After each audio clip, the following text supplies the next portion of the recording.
तब्दीली के साथ बदलते भारत की शान।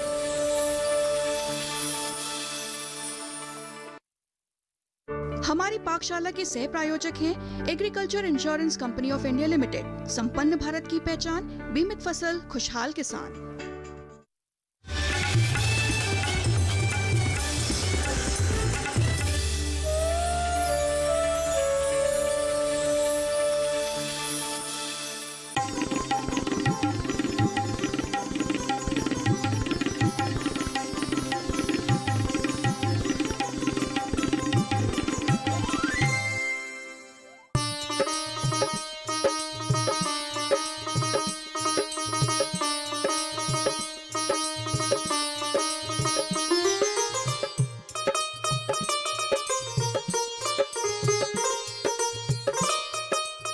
नमस्कार, स्वागत है आपका हमारी पाकशाला में।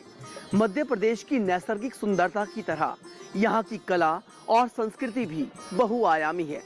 मध्य प्रदेश विभिन्न संस्कृतियों का संगम स्थल रहा है और इसकी झलक यहाँ के पारंपरिक खान पान में भी साफ देखने को मिलती है।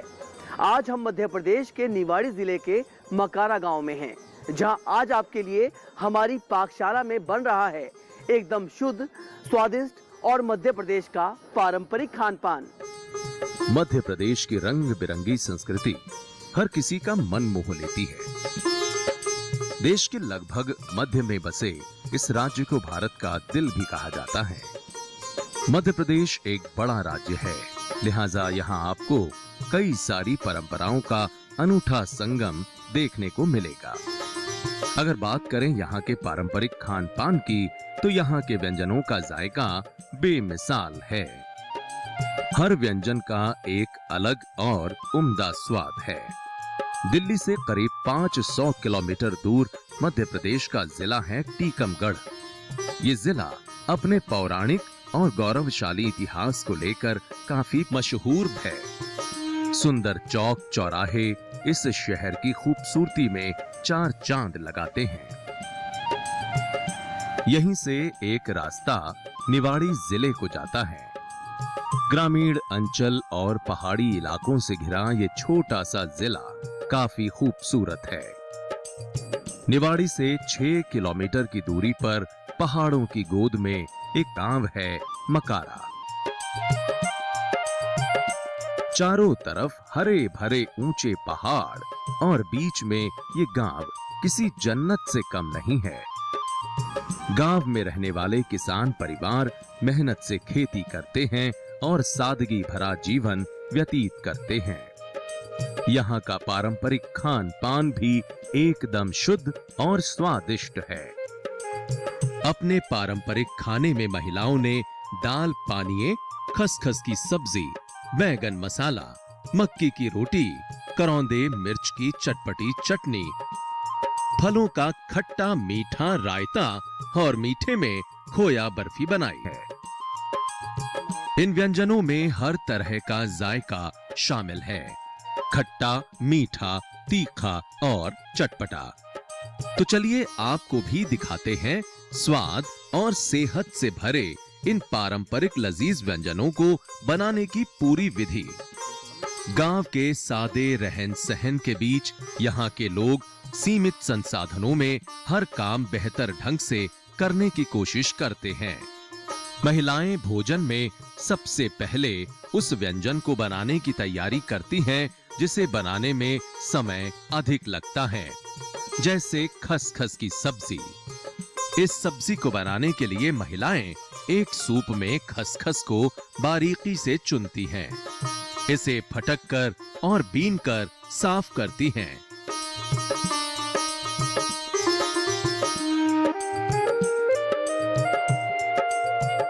फिर 2 से 3 बार पानी में धोकर कुछ देर के लिए भिगोकर रख देती हैं, ताकि ये अच्छी तरह फूल सके। जब तक खसखस भीगकर नरम होती है, महिलाएं दूसरे काम करने में लग जाती हैं, जैसे तड़का लगाने के लिए सब्जियां काटना आदि। चूल्हा जलाने के लिए लकड़ियों के साथ साथ सूखी घास का भी इस्तेमाल किया जाता है। महिलाएं अब मध्य प्रदेश का मशहूर बैगन मसाला बनाने जा रही हैं, जिसे स्थानीय भाषा में भरवा बैगन भी कहते हैं। इसके लिए महिलाएं अपनी क्यारी से लाए गए ताजे हरे बैगन को पहले अच्छी तरह पानी में धोकर साफ करती हैं, फिर इन्हें कुछ इस तरीके से काटती हैं। बैगन को ऐसे काटना इसलिए भी जरूरी है ताकि मसाला बैगन के अंदर आसानी से भरा जा सके। अब पारंपरिक मसाला तैयार करने के लिए गृहिणी तेज पत्ता, जीरा, साबुत धनिया, काली इलायची और दालचीनी सिल पर पीसती हैं। मसालों से ही तो किसी भी व्यंजन का असल स्वाद मिलता है, इसलिए यहाँ मसाले पीसने पर काफी मेहनत की जाती है। जब सूखे मसाले पिसकर महीन हो जाते हैं, तब इसमें कटी हुई प्याज और लहसुन डालकर सिल पर बारीक घोल बना लिया जाता है। मसाले को हल्का तीखा स्वाद देने के लिए महिलाएं इसमें थोड़ी हरी मिर्च भी मिला देती हैं। इसके बाद मसाले वाले घोल को सिल से उतारकर एक कटोरी में खाली कर लेती हैं। घोल में कुछ सूखे और कुटे हुए मसाले भी मिलाए जाते हैं, जैसे लाल मिर्च, हल्दी, धनिया और नमक। मसाले अच्छी तरह फूल सके, इसके लिए घोल में थोड़ा पानी डाल दिया जाता है। अब चूल्हे पर कढ़ाई चढ़ा दी गई है। कढ़ाई के गर्म होने पर महिलाएं इसमें सरसों का तेल डालकर अच्छे से पका लेती हैं। फिर इसमें मेथी दाना, जीरा और कटा हुआ लहसुन डाला जाता है। साथ ही इसमें थोड़ी कटी हुई प्याज और हरी मिर्च को भी भून लेते हैं। जब सारी सामग्री भुनकर हल्की लाल होने लगती है, तो इसमें पीसकर भिगोए हुए मसालों को भी मिला लेते हैं। कढ़ाई में मसालों को चलाते हुए भूना जाता है। जब कढ़ाई का पानी सूखने लगे और मसाले तेल छोड़ने लगे, तो कढ़ाई को चूल्हे से नीचे उतार लिया जाता है और भुने हुए मसाले को चम्मच की मदद से कुछ इस तरह कटे हुए बैगन में भर देते हैं। जब सारे बैगन भरकर तैयार हो जाएं, तब बारी आती है इसमें तड़का लगाने की। इसके लिए एक बार फिर कढ़ाई में थोड़ा तेल चढ़ाया जाता है। गर्म तेल में जीरा, प्याज और हरी मिर्च भून लेते हैं। मसाले भुनने पर कढ़ाई में भरे हुए बैगन डाल दिए जाते हैं। फिर गृहिणी इन्हें करछी की मदद से अच्छी तरह चलाती हैं। बैगन भरने के बाद जो मसाला बच जाता है, उसे भी सब्जी में ही इस्तेमाल कर लिया जाता है। मसाला कढ़ाई में जले नहीं, इसके लिए गृहिणी सब्जी में थोड़ा पानी डालती हैं। सब्जी में ऊपर से बारीक कटे हुए टमाटर भी डाले जाते हैं। इससे सब्जी को हल्का खट्टा स्वाद मिलता है। फिर कढ़ाई को एक थाली से ढककर सब्जी को मंद आंच पर पकने के लिए छोड़ देते हैं। करीब 20 मिनट तक पकने के बाद सब्जी का पानी सूख जाता है और बैंगन भी अच्छी तरह पक जाते हैं। अब सब्जी में हरे धनिये की ताजा पत्तियां डाली जाती हैं। ये बैंगन मसाला देखने में जितने बेहतरीन लग रहे हैं, स्वाद में भी उतने ही मजेदार हैं। काटे के बाद फिर उनको मसाला अकूरा, मसाले अकूरे के बाद भटे में भरा, बैगन भटे में भरा। और फिर दूसरा भरने के बाद फिर डाला तेल, तेल डाल के फिर डाला लहसुन, फिर डाला जीरे, फिर डाला प्याज, इसके बाद डाले भटा और फिर उसके अकूरवे के बाद फिर पानी डाला और फिर धना डाला।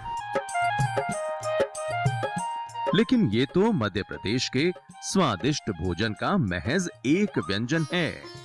आगे इस पाकशाला में और भी जायकेदार व्यंजन बनने अभी बाकी हैं। आप बने रहिए दूरदर्शन किसान के साथ।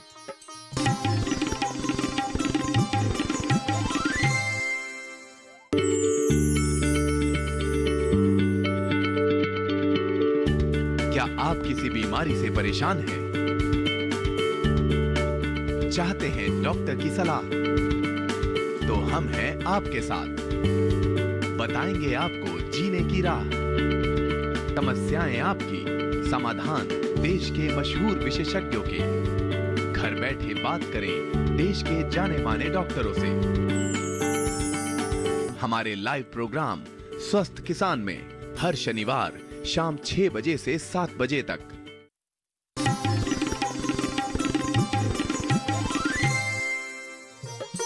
मध्य प्रदेश में खाने पीने के बहुत सारे विकल्प हैं। यहाँ आपको अलग अलग स्वाद से भरपूर व्यंजनों की विस्तृत श्रृंखला देखने को मिलेगी। ऐसा ही एक अनोखा व्यंजन है खसखस की सब्जी। यूं तो खसखस का ज्यादातर इस्तेमाल मिठाइयों में होता है, लेकिन मध्य प्रदेश में इसकी जायकेदार सब्जी भी बनाई जाती है। कैसे? अब जरा ये देखिए। खसखस के दाने बेहद बारीक होते हैं, लिहाजा सब्जी बनाने से पहले इसे बारीकी से चुनकर साफ करना पड़ता है और कुछ घंटों के लिए पानी में भिगो देते हैं। महिलाओं ने ये काम पहले ही कर लिया था। खसखस फूलकर अब नरम हो चुकी है। इसका इस्तेमाल अब सब्जी में किया जाएगा। सब्जी में तड़का लगाने के लिए महिलाएं प्याज, हरी मिर्च को बारीक काटकर पत्थर की सिल पर दरदरा पीस लेती हैं।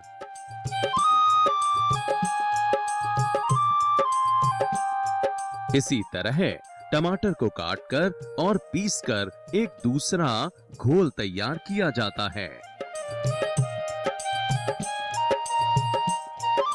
अब एक तीसरा घोल बनाया जाता है कुटे हुए पारंपरिक मसालों से।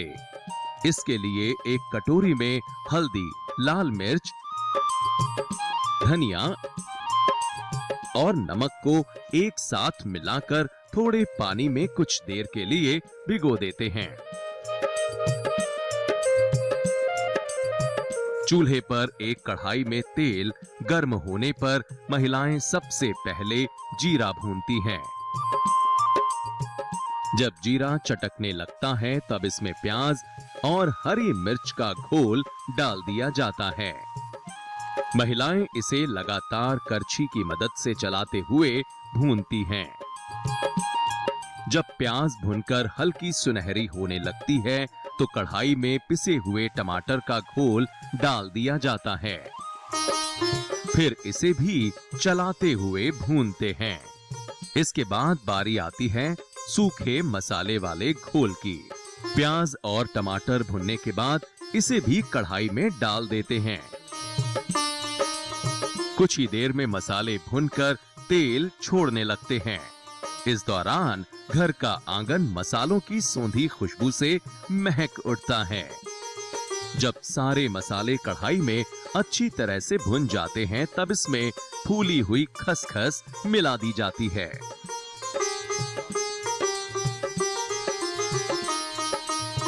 सब्जी में पर्याप्त मात्रा में पानी डालकर इसे मंद आंच पर धीरे धीरे पकने के लिए छोड़ देते हैं।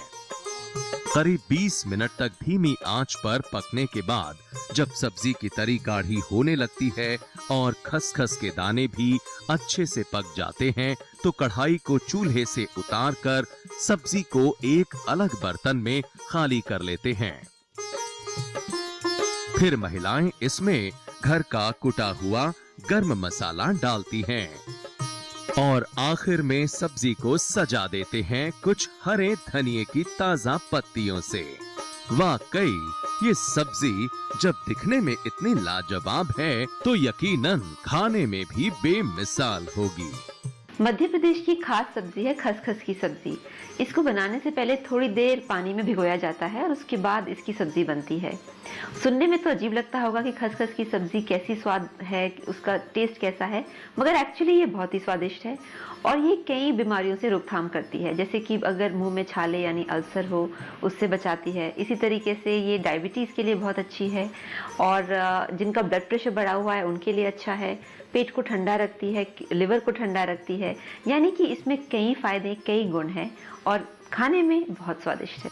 बैगन मसाला और खसखस की स्वादिष्ट सब्जियां बनकर तैयार हो चुकी हैं। अब महिलाओं ने तैयारी की है दाल और पानीय बनाने की। तो पहले ये महिलाएं अपने खेतों में पैदा होने वाली उड़द की काली दाल बनाएंगी और फिर दाल के साथ खाए जाने वाले गर्मा गर्म पानीय बनेंगे। दाल बनाने के लिए पहले इसे बीनकर साफ किया जाता है ताकि इसमें कोई कंकड़ पत्थर न रहने पाए।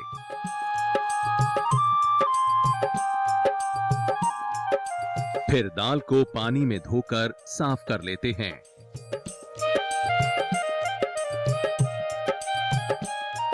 इसके बाद गृहिणी इसे कुछ देर के लिए पानी में भिगोकर छोड़ देती हैं ताकि दाल फूलकर नरम हो जाए। ऐसा करने से ईंधन की खपत और समय दोनों की बचत हो जाती है। पारंपरिक स्वाद को बनाए रखने के लिए यहाँ महिलाएं दाल को मिट्टी की हांडी में ही बनाती हैं। यहाँ इस हांडी को तबेला कहते हैं। मिट्टी की हांडी को चूल्हे पर चढ़ाकर इसमें पर्याप्त मात्रा में पानी डालते हैं।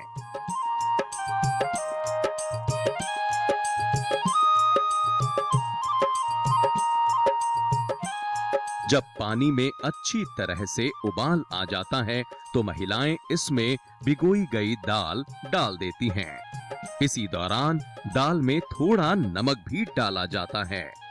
फिर हांडी को एक प्लेट से ढककर दाल को मध्यम आंच पर पकने के लिए छोड़ देते हैं। करीब आधे घंटे तक पकने के बाद दाल जब अच्छी तरह गल जाती है और गाढ़ी हो जाती है तो महिलाएं हांडी को चूल्हे से नीचे उतार लेती हैं। फिर दाल में तड़का लगाने की तैयारी शुरू करती हैं। तड़का लगाने के लिए प्याज, टमाटर, हरी मिर्च और लहसुन को पहले से ही बारीक काट कर रख लिया गया है। महिलाएं चूल्हे पर एक कढ़ाई चढ़ाकर उसमें सरसों का तेल डालती हैं। गर्म तेल में जीरा, लहसुन, प्याज और हरी मिर्च को एक साथ भूना जाता है। सारी सामग्री भुनने पर इसमें उबाली हुई दाल डाल देते हैं। इसी के साथ महिलाएं एक कटोरी में हल्दी, लाल मिर्च और कुटा हुआ धनिया लेकर इसे पानी में भिगो देती हैं। मसालों के इस घोल को भी दाल में ही डाल दिया जाता है और एक उबाल आने तक इसे पकाया जाता है। मसालों से दाल को एक अलग रंग, खुशबू और स्वाद मिलता है। दाल बनने पर कढ़ाई को चूल्हे से उतारकर एक बर्तन में खाली कर हरे धनिये की पत्तियों से सजा देते हैं। दाल के साथ पानीय मध्य प्रदेश की पाकशाला का एक पुराना और प्रचलित व्यंजन है। इस खास व्यंजन को बनाने के लिए महिलाएं महुआ के पेड़ों से ताजा पत्ते तोड़कर लाती हैं, फिर इन्हें धोकर साफ कर लेती हैं। टहनी से साबुत और बड़े पत्तों को तोड़कर अलग करती हैं। पानीय बनाने के लिए इन पत्तों का बड़ा महत्व है, या यूं कहें कि महुआ के पत्तों के बिना पानीय बनाना मुमकिन नहीं है। पानीय बनाने के लिए महिलाएं मक्की के आटे को एक छलनी में छान लेती हैं। मक्की के आटे में कुटी हुई लाल मिर्च, धनिया और नमक डाल देती हैं। फिर आटे में थोड़ा थोड़ा पानी डालकर इसे हल्के हाथों से पतला गूंथा जाता है। अब महिलाएं इससे छोटी छोटी टिक्कियां बनाकर इन्हें महुआ के पत्तों पर फैला देती हैं। फिर इस पर एक और पत्ते को रख दिया जाता है। पत्तों की कुदरती बनावट टिक्की पर अपनी छाप छोड़ देती है। जब सारे पानीय बनकर तैयार हो जाते हैं तो फिर बारी आती है इन्हें गर्म राख में पकाने की। इसके लिए एक लोहे के तसले में चूल्हे की गर्म राख और कुछ अंगारों की एक मोटी परत बिछाकर उस पर पानीय रख दिए जाते हैं। फिर ऊपर से इन्हें गर्म राख से ढक दिया जाता है। ऐसा करने से पानीय गर्म राख में दब जाते हैं और दोनों तरफ से बढ़िया तरह से पक जाते हैं। इन्हें 15 से 20 मिनट तक राख में दबाने के बाद जब बाहर निकाला जाता है तो ये इस तरह से पककर तैयार हो चुके होते हैं। जले हुए पत्तों को अलग कर लिया जाता है और पानीय को एक अलग थाली में निकाल लेते हैं। पत्तों के आकार वाले मक्की के ये पानीय दाल के साथ खाने में बहुत मजेदार लगते हैं। पानीय के साथ साथ भोजन में मक्की की रोटियां बनाई जाती हैं। क्योंकि दोनों व्यंजनों का स्वाद जुदा होता है, इसलिए खाने में रोटी और पानीय दोनों को ही शामिल किया जाता है। क्योंकि बैगन मसाला के साथ मक्की की रोटियां स्वाद में बेहतरीन लगती हैं। थोड़े से इंतजार के बाद ये महिलाएं खोया बर्फी, फलों का रायता और करौंदे मिर्च की चटनी बनाने वाली हैं। आप देखते रहिए दूरदर्शन किसान।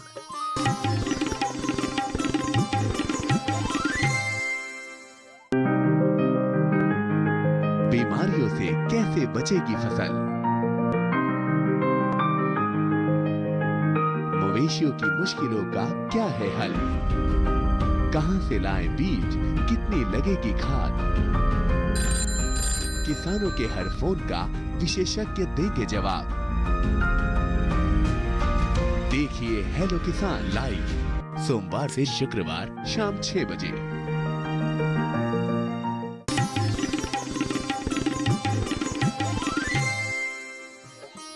भोजन का स्वाद तब और ज्यादा आता है जब साथ में चटपटी चटनी खाने को मिलती है।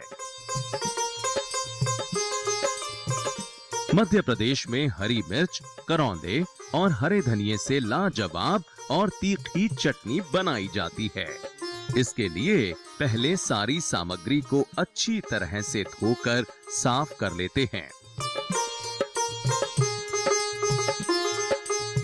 फिर एक एक कर सबको पत्थर की सिल पर पीसा जाता है। पहले महिलाएं हरी मिर्च, नमक और हरे धनिये की पत्तियों को एक साथ पीसकर बारीक कर लेती हैं।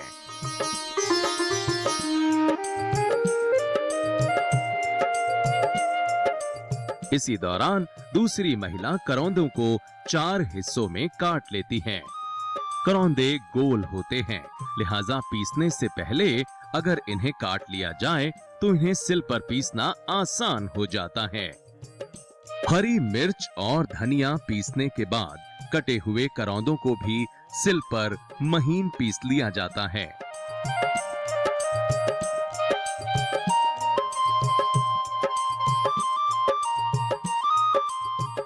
फिर सारी सामग्री को एक साथ मिलाकर महिलाएं इसे सिल से उतारकर एक साफ बर्तन में रख लेती हैं।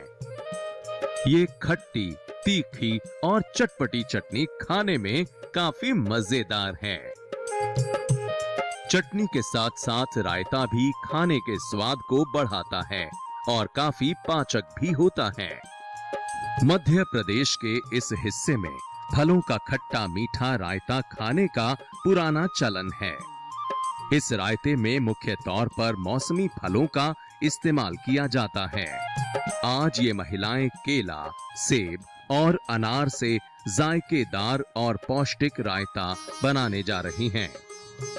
रायता बनाने के लिए महिलाएं पहले फलों को छोटे छोटे टुकड़ों में काट लेती हैं। इसी बीच घर की गाढ़ी दही में चीनी का शरबत मिला दिया जाता है। इससे दही थोड़ी मीठी होने के साथ साथ थोड़ी पतली भी हो जाती है। मीठा शरबत मिलाने के बाद महिलाएं एक मथनी की मदद से दही को मथ लेती हैं। फिर इसमें कटे हुए फल मिला दिए जाते हैं। रायते की सुंदरता में 4 चांद लगाते हैं अनार के सुर्ख लाल दाने। सफेद दही में ये लाल मोतियों से दाने अलग ही दिखाई देते हैं और जायका भी 2 गुना कर देते हैं। मध्य प्रदेश की एक बहुत ही सुंदर डिश है फलों का रायता। वैसे तो देखने में बहुत ही खूबसूरत है, क्योंकि अलग अलग फलों के इसमें जो रंग है वो निखर के आते हैं। और दही होने की वजह से ये बहुत पौष्टिक भी है। जैसे कि हम जानते हैं कि दही डाइजेशन के लिए अच्छी है, ब्लड प्रेशर के मरीजों के लिए बहुत अच्छी है, और साथ में उसके अंदर प्रोबायोटिक माना जाता है, जिसके अंदर कई हेल्दी बैक्टीरिया होते हैं डाइजेशन के लिए। और फल में तो अपने कई गुण हैं, जैसे कि उसके अंदर विटामिन होते हैं, मिनरल्स होते हैं, और कहा जाता है कि रोज कम से कम 2 फल हमें खाने चाहिए अगर हमें अपनी सेहत को बरकरार करना है। अक्सर बिना मीठे के हमारे देश में भोजन अधूरा माना जाता है। आज ये महिलाएं अपने घर के खोए से स्वादिष्ट खोया बर्फी बनाने जा रही हैं। बर्फी बनाने के लिए महिलाओं ने पहले ही दूध से खोया बनाकर तैयार कर लिया था। अब इस खोए से बर्फी बनाना बाकी है, तो इसके लिए चूल्हे पर एक कढ़ाई चढ़ाकर उसमें थोड़ा पानी डाला जाता है। साथ ही पानी में खोए के अनुपात में शक्कर मिलाई जाती है और इसे लगातार चलाते हुए पकाते हैं।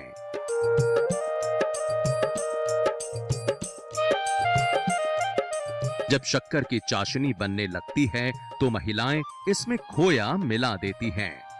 मिठाई बनाने का काम घर की बुजुर्ग को सौंपा जाता है और बहुएं बुजुर्ग से ये हुनर सीखती हैं। मीठा व्यंजन अक्सर सारे व्यंजन बनने के बाद बनाया जाता है। ये ऐसा वक्त होता है जब महिलाएं आराम से बैठकर अपनी दिन भर की थकान भी उतार लेती हैं और लोकगीत गाकर अपना मनोरंजन भी करती हैं। यूं ही गीत गाते गाते और बातें करते हुए बर्फी जमने के लिए तैयार हो गई है। महिलाएं कढ़ाई को अब चूल्हे से नीचे उतार लेती हैं।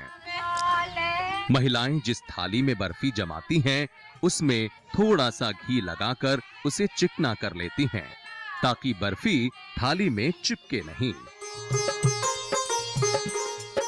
अब कढ़ाई वाले मिश्रण को थाली में पलटने के बाद करीब आधे घंटे तक इसे ऐसे ही ठंडा होने के लिए छोड़ दिया जाता है। बर्फी में एक अदद स्वाद और खुशबू के लिए ये महिलाएं छोटी सी ओखली में कुछ इलायची कूटती हैं और बर्फी के ऊपर इलायची के दाने और नारियल का बुरादा डाल देती हैं। इससे न सिर्फ बर्फी देखने में अच्छी लगती है, बल्कि नारियल से इसका स्वाद भी काफी बढ़ जाता है। चाशनी थाली में जमकर जब हल्की सख्त होने लगती है तो इसे चाकू से बर्फी के आकार में काट लिया जाता है, ताकि एक एक बर्फी अलग हो सके। जब सारा खाना बनकर तैयार हो जाता है तो महिलाएं एक दरी बिछाकर गर्मा गर्म खाना थालियों में परोसती हैं। थाली में हर व्यंजन को एक खास जगह दी जाती है, जबकि खट्टे मीठे रायते और दाल को कांच की प्यालियों में परोसा जाता है। महिलाओं ने जितने शौक से ये खाना बनाया है, घर के लोग भी उतने ही चाव से इसे जायका लेकर खाते हैं। वाकई ऐसी अनूठी परंपरा हमारे देश के अलावा और भला कहां देखने को मिलेगी। तो दर्शकों, हमारी पाकशाला में आज बस इतना ही। फिलहाल हमें दीजिए इजाजत और आप देखते रहिए दूरदर्शन किसान। नमस्कार।